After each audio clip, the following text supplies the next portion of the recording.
Hello, everybody.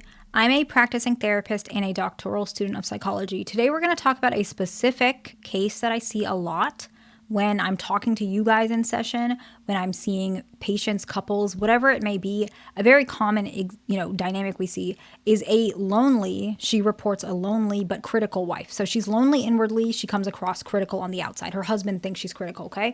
And then we see that distant, unappreciated or underappreciated husband.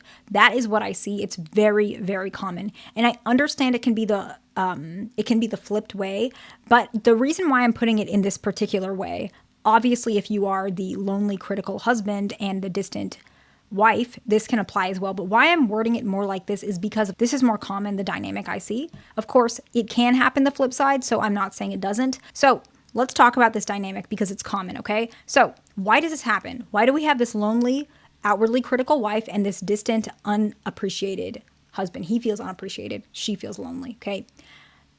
The first one is they actually have different ways of seeking connection, okay? So that lonely, critical wife, she tries to reconnect through talking, questioning, even criticizing, but she doesn't mean to criticize. She's asking, why don't we do this anymore? How come we don't go on dates? You haven't hugged me in such a while. Do you not like me?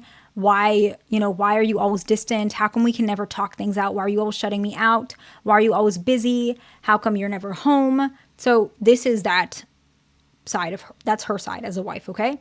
The next one is that distant, unappreciated husband, okay?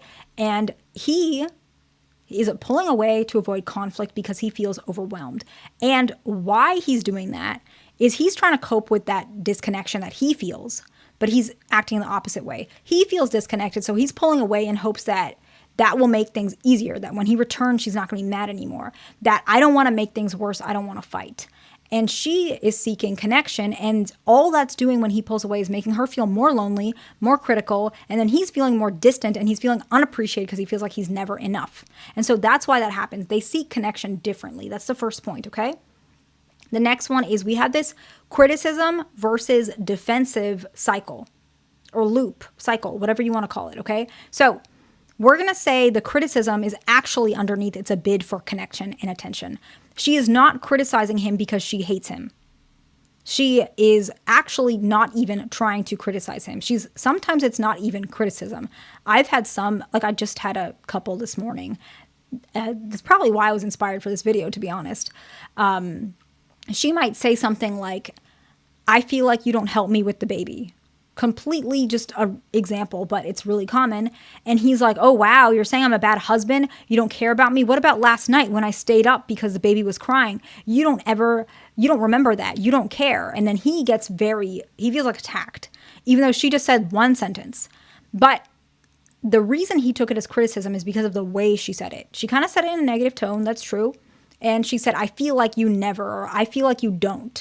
Instead of saying, I appreciate how often you help me with the baby, but I still feel like it's a little bit imbalanced and I'm really tired. Do you think that you can, set her down for a nap this afternoon while I go out with my girls or getting my nails done or relaxing, watching TV, whatever y'all want to do?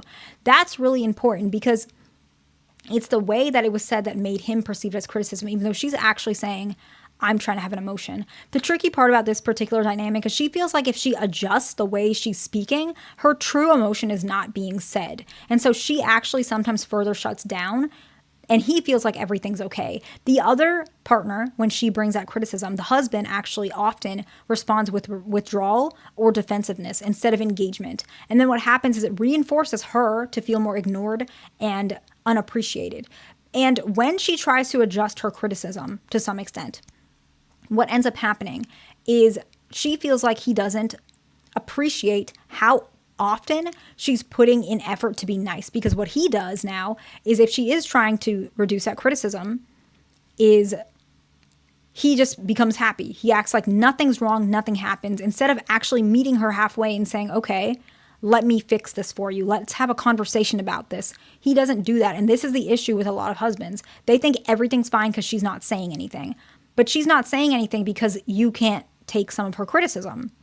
She can adjust it a certain way, but she's putting away some of her own emotions. And so the good way to balance this And I literally just I tell couples this all the time because it's very common.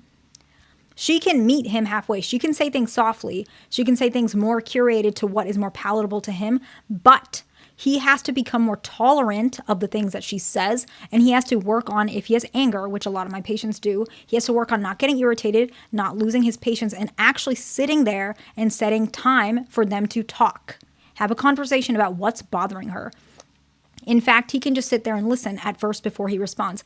Actually listen instead of getting irritated, instead of getting heated that he's not doing enough, that she's actually just wanting connection from him. He needs to remember that, and she needs to remember to say things that doesn't make him feel like he's on the defensive, that it sounds like I want a connection from you. I care about you. I want to do this with you. I feel like A, B, and C, and I notice that you give me X, Y, and Z, but I think I need more of A, B, and C, whatever it is. The next one is they both feel unappreciated, and it sounds differently, which is why they don't realize both of them feel unappreciated. One feels, typically the wife in this context, I'm alone and I'm not emotionally supported. He doesn't care. Really common. So many times he doesn't care. I feel like he doesn't like me. Some couples I say, I don't even know why he's married to me. And the husband's like, what are you talking about? I'm so happy. And she's like, but you're never around. How would I know that you like me? You don't talk to me. You barely hug me. You're uncomfortable with affection. Sometimes it's like you haven't initiated anything in the bedroom. How would I know? And he's like, oh, that's just the way I am. I'm just shut down. I'm like that with everyone. But I love you. You're the only person I care about. But then what happens is when he hears her say that so often, he feels like, oh, wow, nothing I do is ever good enough because I'm here. I married you. I love you. I show up, I try to make time, and it's never enough. And so what happens, they both feel undervalued. And so what to really do is, and I just told some of my couples this, gratitude. Appreciate each other. I appreciate that you told me that. Thank you for being vulnerable. Or I understand that you feel like you're not good enough, but that's not true. You are good enough. I appreciate how much you show up for me. You're not alone. And I appreciate how much you want to be with me. I want to work better on that. That type of conversation. Okay, the next one. The emotional safety breakdown is, I guess, what I'm going to call it. How would I even put it like this? This one's hard to explain because it's more about when there's an argument. When conversations turn negative, let's say it like that, both partners actually don't feel good being vulnerable. And so one, the critical and lonely wife, she pushes harder, but it's not because she's feeling vulnerable. In fact, she's at her breaking point. And then he shuts down and retreats further. And so the pattern happens because both actually don't trust each other, because she's coming at him like this because she already feels like he's not going to listen. And so actually the way to reframe this is to trust that the other person will hear you, because one pushes harder because you're not going to listen to me. The other one pulls away because you're not going to listen to me. Both the same feeling, they just react differently. So instead, come into the conversation expecting that the person will hear you. The next one is actually, to be honest, external pressures. Relationships are hard. Work, parenting, finance, fatigue, and just being aware that these things could contribute to why your significant other behaves the way that they do. This is really important. The last one is misinterpreting intent. This is so common. I may have to make a separate video on this one entirely. How many of you guys do this? I think all of you guys do this. Everyone does this. Everyone misinterprets intent sometimes. But the issue is a lot of people don't stop themselves. So I'm in a long-term relationship. You guys know that. And when we have conversations, he may misinterpret my intention based on my tone. I might misinterpret his intention based off his tone, for example. And in actuality, there's so many other things going on. And so often what we do is we clarify. He might say, I felt like you said this and you meant this. Is this true? And I say, no, that is not true. I apologize for coming across that way. What I actually meant was this. We fill each other in heated conversations. And that's something that we built up to because misinterpreting intent wastes so much time. And so let's give an example for you guys to actually know. The critical wife or the lonely partner, whatever you want to call it. She's saying, I'm trying to fix this. I'm trying to heal us. I'm trying to resolve this. And he feels like I'm being attacked. And then he's saying, I'm keeping the peace. I'm trying to relax. I'm trying to make sure everything is fine. But what happens is he thinks, okay, she's trying to fix us. She's trying to make things better. I'm sorry. She is thinking, I want to fix things. I want to make things better. He's saying, I feel attacked. He is thinking, I'm keeping the peace. And she's feeling like he doesn't care.